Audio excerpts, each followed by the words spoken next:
I'm so excited to welcome you all to Happy Go Lucky at Heart podcast.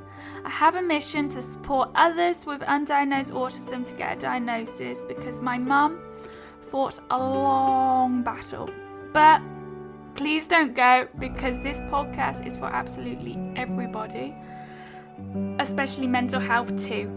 And I mean everybody, because I will share with you lots of unique yet personal stories from all age groups. So please meet your host, Vicky Kidson, otherwise known as me. Buckle up, because it's going to be a long mission. So enjoy and live life to the full.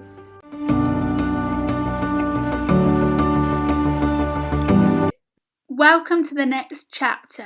In this episode, we have Lotte talking about her adventures with bipolar. It was so lovely to have a chat with her and share our experiences. Without further ado, please welcome Lotte. How are you?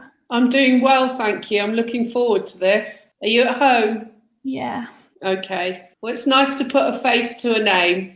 Shall I just hop in to the question? Yeah, definitely. I'm raring to go. Tell us about your adventure with bipolar. Well, I was diagnosed at 23 and I'm 54 now. And I was really relieved to get that diagnosis when I did, because I was living in London at the time and I went to the Maudsley Hospital, which is quite well known throughout the country, and saw a psychiatrist. And it was just such a relief to know what it was that I was suffering with. And I could actually then start to do some research into it and, inform myself. How has Designs in Mind been involved in your recovery?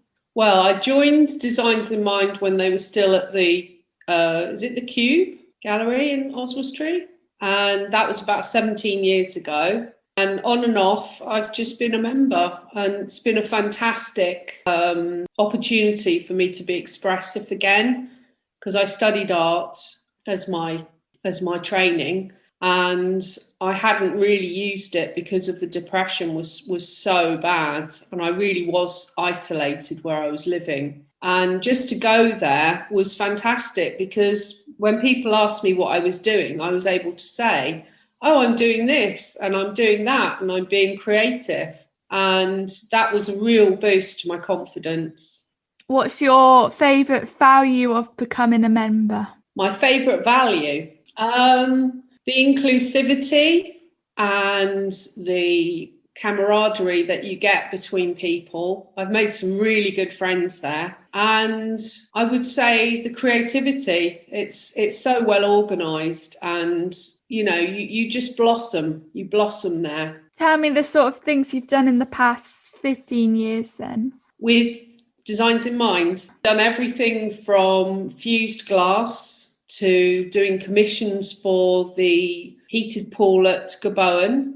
That was fantastic, because when I broke my leg, I was actually using that heated pool, and I was going past all of our work on the entrance to go into there. That was a fantastic project, I've got to say, and really proud to be part of that, definitely. All the painting and the drawing, and I mean, glass is definitely my favourite thing, but I love the ceramics and I want to get involved more heavily in the ceramics. And although jewellery is in my training, we've been doing a bit of jewellery, but it's been so nice to be able to do so many different projects with so many different artistic skills and crafts involved. So yeah, it's been fantastic. What's the biggest myth of bipolar? I think it's that people go a bit la-la, and they don't. When you get depression, I mean, for me personally, I tend to crawl into my cave and I don't come out, and I don't answer the phone to people. I don't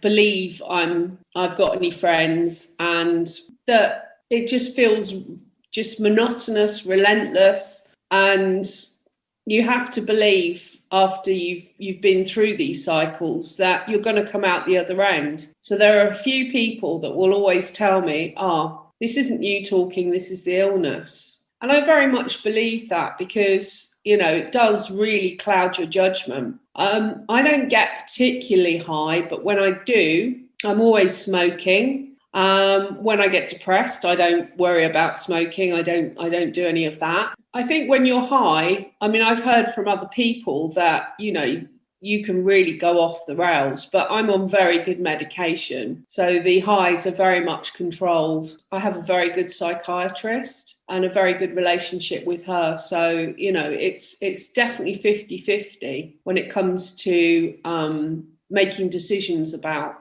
how things are going when I'm high, when I'm low. So, she's very much got me in a very good position where I'm able to be in control of it. Because I do believe when you're bipolar, the more you inform yourself, the more you are in charge of your own recovery. You're definitely in charge. Yeah, and I definitely think that whatever you're going through, you are the expert of yourself. You know the cycles that you're going through, and you very much have your own recovery in your hands to a degree. If you were in my shoes, what would you tell yourself about your illness? I would say get as much information on it as possible. I would say get in touch with Bipolar UK. They're a fantastic charity. You can get on their e-community and you can talk to other people. And the fantastic thing is you don't have to go into your life history about your illness. People just get you there. And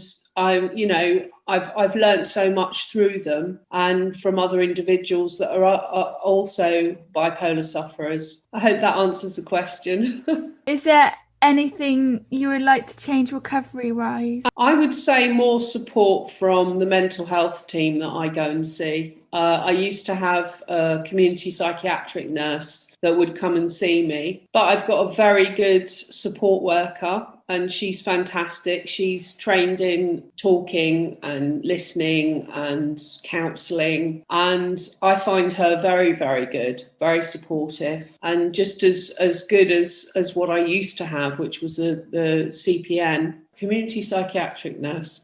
What's been the best mistake lesson you've learned from bipolar? Oh, that's a good one.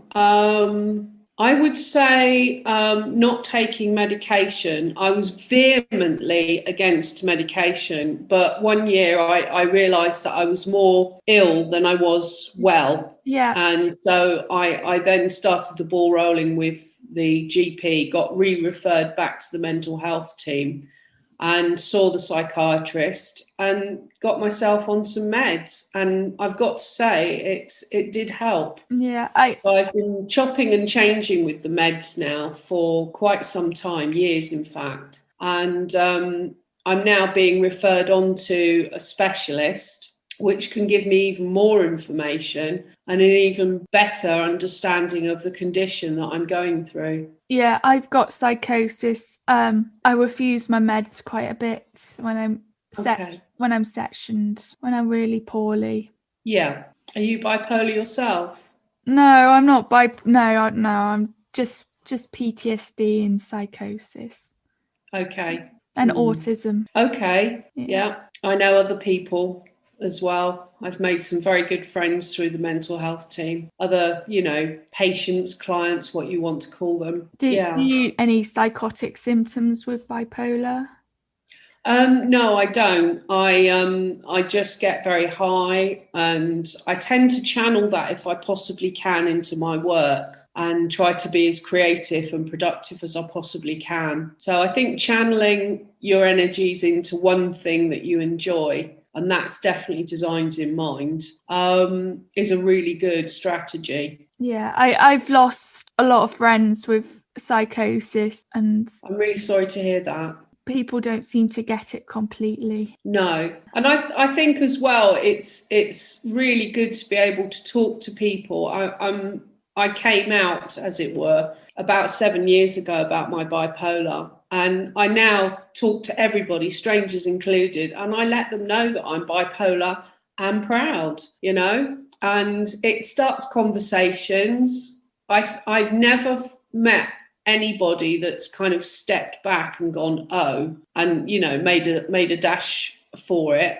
I've always heard that people are quite willing to talk about people with mental health problems in their family or their friends. So I think by talking about it as openly and naturally as you can, I definitely think it breaks the stigma.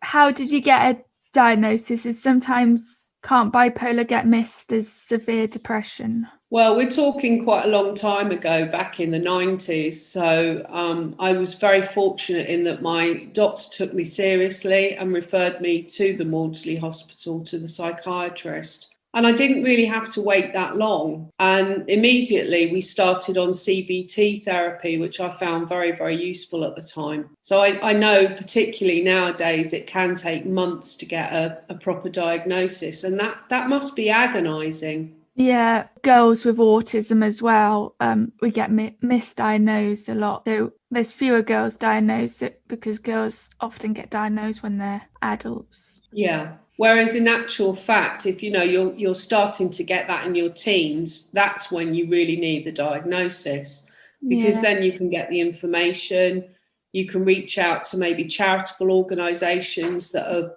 really specific to the illness. And, that immediately calms you down and it gives you a better insight into your own, condition. Yeah. We definitely need more awareness to help more young people. Definitely. I mean, I would even go as far as saying I'm, a voluntary, unofficial mental health worker, in that I just want to get people talking about it.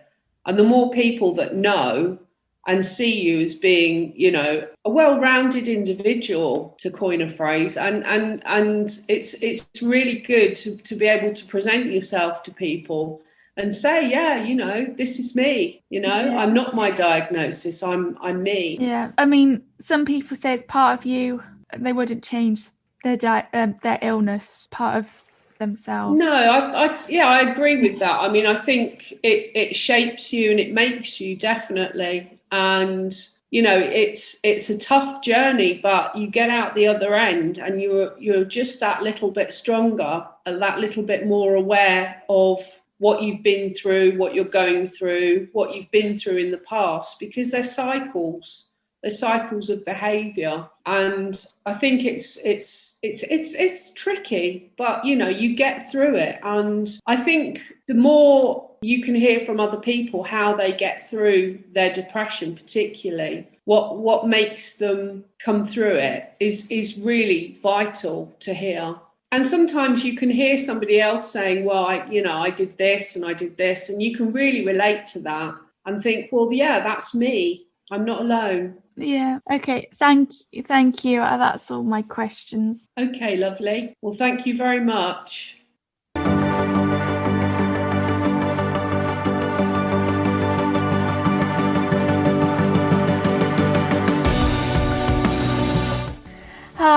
Yet another wonderful interview. Much obliged for you to stay and listen to Happy Go Lucky at Heart podcast. If you enjoyed the show, please keep on boasting about it to your friends and family. And if you have any spare time, please help an independent podcaster get known. So please leave a 5-star review on whichever podcast platform you listen on, and click the link in the show notes for many more ways to connect with me. Bye! Mwah!